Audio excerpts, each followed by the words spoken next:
Yes, hello. Mega love shoutout po sa inyo lahat. Once again, welcome here at JR Flores Channel. Magandang umaga, magandang hapon, magandang gabi po sa inyo lahat. Saan man dako kayo ng mundo naroroon ngayon, mula apare hanggang ulo. Ayan. Kamusta po kayong lahat? Sana po ay nasa mabuti pa rin kayong kalagayan sa mga oras na ito. At bago po ka magsimula, para po doon sa mga baguhan pa lamang dito sa aking channel, please don't forget to press the like, share, and subscribe. At huwag na rin pong kalimutan, kalimbangin ang ating kampana para ma-notify po kayo sa aking mga susunod pang mga videos. Ayan. And of course, welcome once again dito sa ating Usaping Pag-ibig, Usaping Problema. Ayan.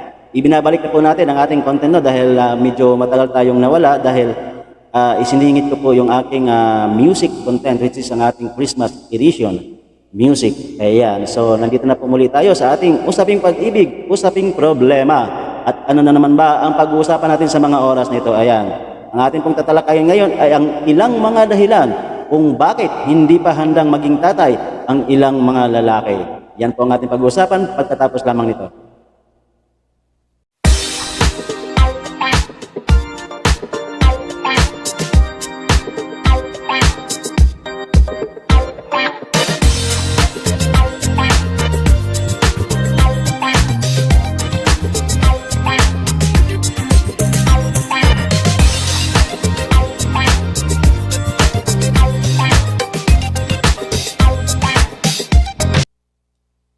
Hindi pa handang maging tatay.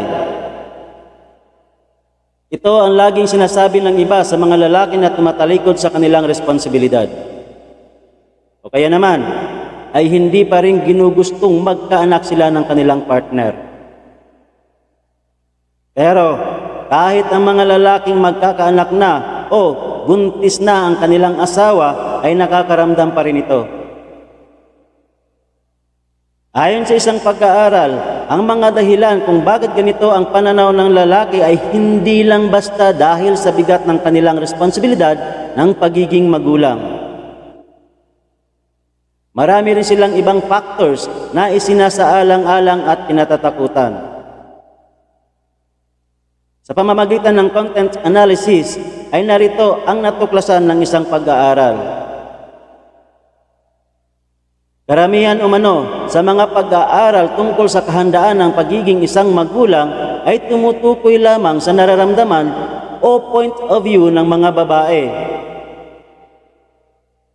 Isang pag-aaral ang sinubok na maunawaan naman ang point of view ng mga lalaki ukol sa usapin.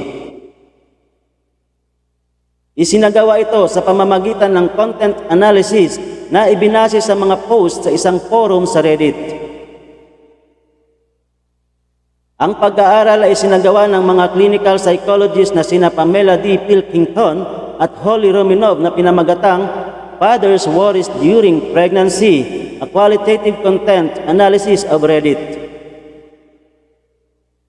Sa pagsasagawa ng pag-aaral ay unang pinili ng mga researcher ang mga post na tumutukoy sa fears at worries ng mga lalaki na malapit nang maging isang magulang. Sa kanila ito isinala o inanalyze para makabuo ng isang konklusyon. Sa kabuuan ay nakakalap sila ng 535 posts sa Reddit tungkol sa usapin mula sa 426 na iba't ibang users. At narito po ang kanilang natuklasan. Una, nag-aalala sila sa maging well-being o buhay ng kanilang magiging anak. Nasa 50.8% ng kabuuang bilang ng mga post ng mga lalaking napabilang sa ginawang analysis ang nagsabing labis silang nag-aalala sa magiging buhay ng kanilang magiging anak. Partikular na ang chance na sila ay mawala o maging biktima ng miscarriage na kinatatakot ng 23.0% ng mga lalaking napabilang sa pag-aaral. Lalo na ang may partner na nasa 1 to 3 trimester pa lang ang pagbubuntis. May 2.8% naman ng mga post ang nagsabing natatakot rin sila sa posibilidad na magkaroon ng abnormalities ang kanilang magiging anak. Habang may 4.0% ng mga post ang nagsabing nag-aalala sila sa kahinatnan o kabutihan ng sanggol kapag ito ay naipanganak na. Next, nag-aalala sila sa maging well-being ng kanilang partner.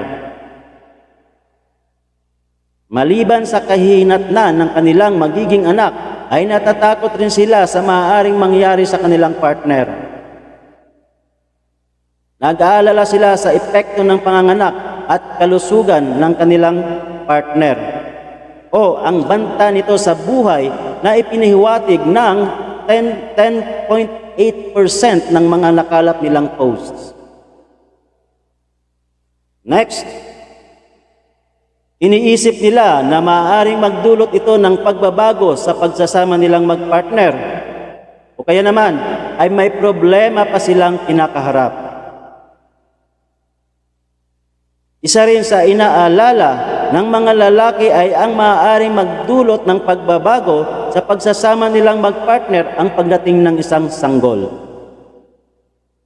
Nasa 1.9% ng post ang nagsabing maaaring mabago nito ang kanilang sex life. Habang may 4.2% ng post ang nagsabi sa kasalukuyan ay may problema silang magkapartner na nagdagdag sa pag-aalinlangan nila. Okay? Next. Pag-aalala na maaaring mabago nito ang kanilang lifestyle at hindi pa handa sa role ng pagiging ama. May 2.3% ng post ang nagsabing natatakot din sila na ang pagiging ama ay maaaring magdulot ng pagbabago sa lifestyle nila. Habang nasa 5.3% naman ng mga post ang sinasabing hindi pa talaga sila handa sa role ng pagiging isang ama. Lalo na kung babalansihin ang oras ng pagiging ama ng tahanan sa kanilang career or hanap buhay. And then our last, wala pa silang sapat na ipon para matustusan ang pangangailangan ng kanilang anak. Isa pa nga sa sinasabi nilang dahilan kung bakit hindi pa handang maging tatay ang mga lalaking napabilang sa pag-aaral ay ang katumbas na responsibilidad at gastos nito. Nasa 7.0% ng nakalap na post ang nagpahiwatig nito. Maliban nga sa mga nabanggit, ilan pa sa mga nakalap na dahilan ng pag-aaral ay ang kinakaharap na problema ng mga lalaki sa kanilang pamilya o kaibigan. At ganon din sa kanilang trabaho. Inaalala rin nila ang magiging gender ng kanilang anak, kung ano ang ipapangalan sa kanilang anak at kung maging compatible ba ito sa kanilang alagang hayop. Kailangan pa ba yun? Kailangan maging compatible ang kanilang magiging anak sa kanilang alagang hayop? Hayop na yan. Bahala kayo dyan. Mula sa naging resulta ng isinagawang pag-aaral ay may rekomendasyon ang mga researcher na nagsagawa nito. Ito ay ang dapat maliwanagan ang mga lalaki sa role at responsibilidad ng pagiging ama. Makakatulong umano ang social media upang ito ay maisagawa.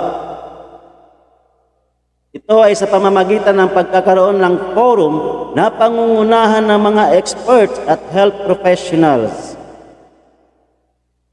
Dahil sila ang tamang tao na makakasagot sa mga concerns at worries nila sa pagbubuntis at panganganak. At pati na rin sa pagtupad ng kanilang bagong responsibilidad sa pagbuo ng bagong pamilya. Okay? So sino man o kahit sino man sa atin ay may kanya-kanya tayong dahilan, yun ay ating dapat respetuhin. Okay? So once again, God bless us all. Maraming salamat po sa inyong pakikinig at panonood dito aking video guys. At bago po magtapos, para po doon sa mga baguhan pa lamang dito sa aking channel, please don't forget to press the like, share, and subscribe. At huwag na rin pong kalimutan, kalimbangin ang ating kampana para ma-notify po kayo sa aking mga susunod pang mga videos. Ayan. Once again, mega love shoutout po sa inyong lahat and thank you for watching guys. See you again.